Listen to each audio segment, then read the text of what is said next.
Hello बच्चों, चलिए प्रश्न को देखते हैं। प्रश्न है, एक वृत्त की त्रिज्या 8 सेंटीमीटर है और इसके केंद्र से 10 सेंटीमीटर की दूरी पर स्थित बिंदु से वृत्त पर खींची स्पर्श रेखा की लंबाई ज्ञात कीजिए।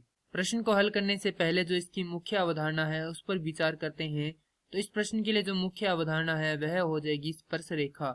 अर्थात हम यहाँ पर यह देखेंगे कि स्पर्श रेखा किसे कहते हैं। तो वह रेखा जो वृत्त को केवल एक ही बिंदु पर स्पर्श करे तथा त्रिज्या के साथ 90 डिग्री का कोण बनाए स्पर्श रेखा कहलाती है। अब चलिए, हमें प्रश्न में दिया गया है कि वृत्त की त्रिज्या 8 सेंटीमीटर है, अर्थात ये है वृत्त की त्रिज्या जो कितनी दी गई है, हमें 8 सेंटीमीटर दी गई है। उसके बाद दिया गया है केंद्र से 10 सेंटीमीटर की दूरी पर स्थित बिंदु से वृत्त पर स्पर्श रेखा की लंबाई ज्ञात कीजिए। तो यहाँ पर कोई बिंदु है जो क्या है, यहाँ के केंद्र से 10 सेंटीमीटर की दूरी पर है। तो ये दूरी कितनी हो गई, 10 सेंटीमीटर हो गई। हमें ये जो स्पर्श रेखा है इसकी लंबाई ज्ञात करनी है। तो इससे पहले इसको नाम दे देते हैं। वृत्त का केंद्र हो जाता है O, यह बिंदु मान लेते हैं A और यह बिंदु मान लेते हैं P, जहां पर स्पर्श रेखा व त्रिज्या एक दूसरे को काट रहे हैं। और जैसा कि हम जानते हैं कि स्पर्श रेखा त्रिज्या के साथ कितने डिग्री का कोण बनाती है, 90 डिग्री का। तो ये कोण कितना का हो जाएगा, 90 डिग्री का हो जाएगा।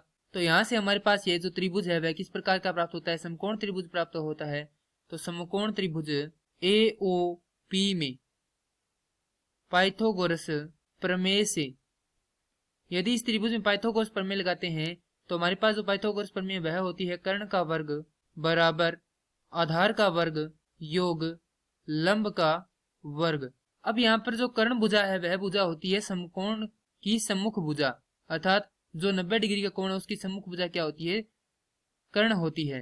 तो यहाँ से AO क्या हो जाएगी, कर्ण हो जाएगी। तो कर्ण का वर्ग बराबर आधार है यहाँ पर PO, तो PO का वर्ग योग लंब है हमारे पास AP का वर्ग।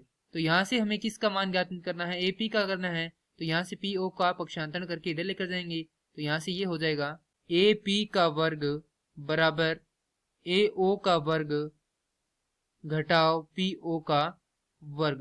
तो यहाँ से हमारे पास AO व PO के मान है, तो वह पहले लिख देते हैं। AO बराबर है 10 सेंटीमीटर और PO बराबर है 8 सेंटीमीटर। हमें ज्ञात करना है AP का मान। तो यहाँ से AP का वर्ग बराबर हो जाएगा AO का वर्ग अर्थात 10 का वर्ग घटाव APO का वर्ग अर्थात 8 का वर्ग। तो यहाँ से AP का वर्ग बराबर हो जाएगा 100 घटाव 64 अर्थात बराबर आएगा 36। तो AP का वर्ग बराबर 36, दोनों तरफ क्या कर देते हैं, वर्गमूल कर देते हैं। दोनों तरफ वर्गमूल करने पर वर्गमूल करते हैं तो AP के बराबर आ जाएगा वर्गमूल 36 अर्थात AP बराबर धनात्मक ऋणात्मक 6। तो हम यहाँ पर क्या है, यह दूरी है तो हम इसको किस में लेंगे, धनात्मक में लेंगे। तो यह हो जाएगा AP बराबर 6 सेंटीमीटर। तो हमारे पास जो AP का मान आया है वह कितना आया, 6 सेंटीमीटर आ गया है, जो कि क्या है, इसकी स्पर्श रेखा है। तो स्पर्श रेखा की लंबाई है 6 सेंटीमीटर। मैं आशा करता हूं कि यह प्रश्न आपको समझ में आया होगा। धन्यवाद।